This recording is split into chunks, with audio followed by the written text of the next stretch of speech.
Deion Sanders names Colorado's next starting quarterback after Shedeur Sanders. The Colorado Buffaloes will have a new starting quarterback this season. For the first time, Deion Sanders will coach a Colorado team that is not quarterbacked by his son, Shedeur Sanders. Following Shedeur's departure for the NFL, Deion named Kaidon Salter the team's starting quarterback. Kaidon Salter is going to start, Sanders told reporters on Tuesday.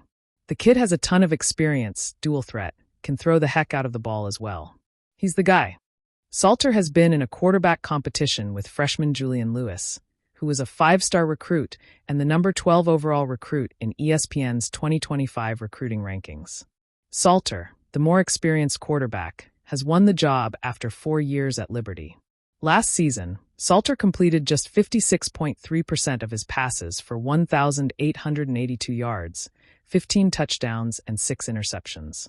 His best season, though, came in 2023, when he threw for 2,876 yards, 32 touchdowns, and 6 interceptions, while hitting on 61% of his passes. He led the Flames to a 13-1 record that year, and was named the Conference USA MVP. Salter now takes over a team that went 9-4 overall and 7-2 in the Big 12 last season.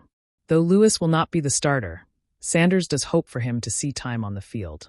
"We're praying and we're hoping that you see some juju periodically through the game as well," Sanders said.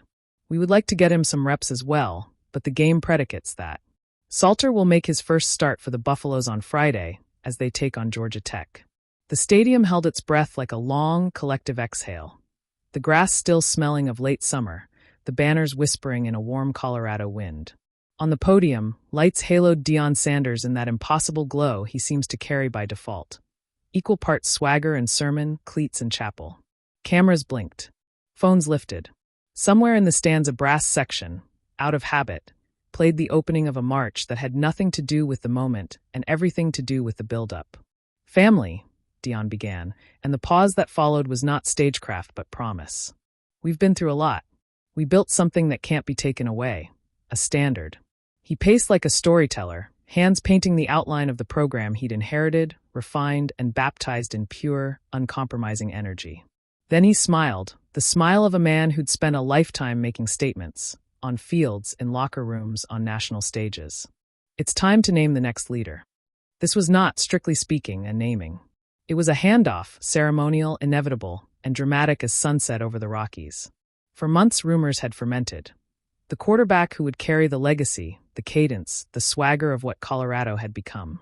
For some it was destiny, for others a decision, for many, simply the next verse in a song still being written. When Deion finally said the name, the stadium answered in a way that sounded like thunder and confetti all at once. The player who stepped into the light was nothing like a finished portrait. He was new enough to surprise, old enough to remain steady, a composite of nylon wristbands and quiet mornings, 5-syllable ambitions and 3-word focus. Control the controllables. He moved like someone who'd learned to listen before he learned to shout. Whereas Shedeur had been the headline, a son, a buzzword, a narrative folded into the family album. This newcomer was a hinge, part of the old story, but built to swing into roomier possibilities. Deion didn't shy away from that comparison.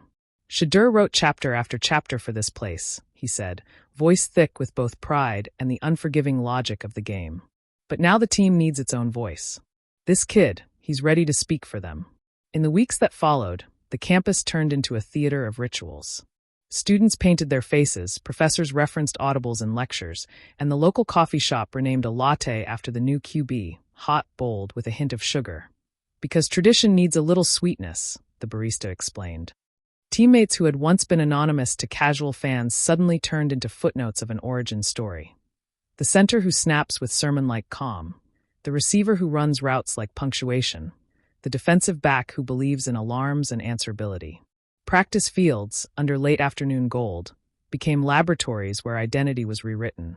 The new quarterback ran plays that were part Shedeur's polish, part Deion's theatricality, and part something the playbook had never quite seen.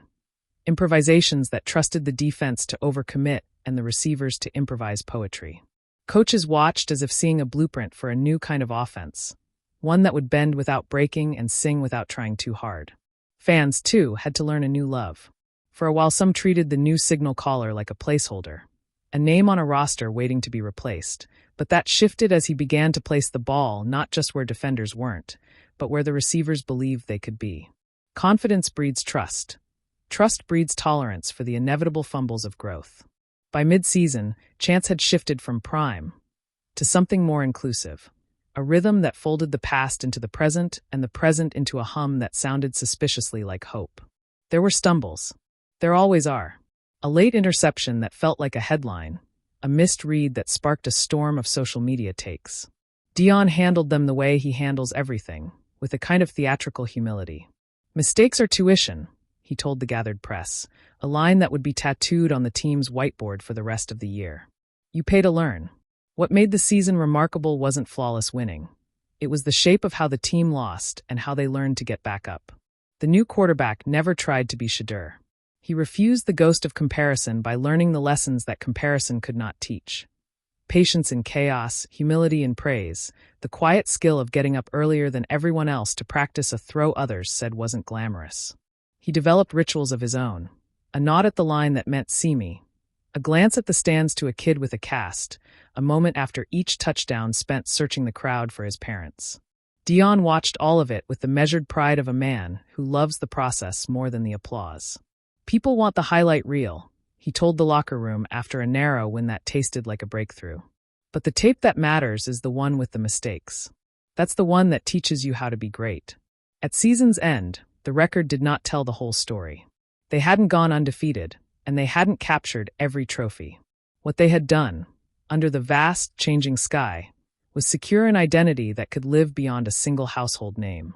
Shedeur's era became part of the institution's memory, and the new quarterback's era began to stitch itself into the future's fabric. In the quiet after the final game, Deion walked the empty field, hands in his pockets, boots whispering on the turf.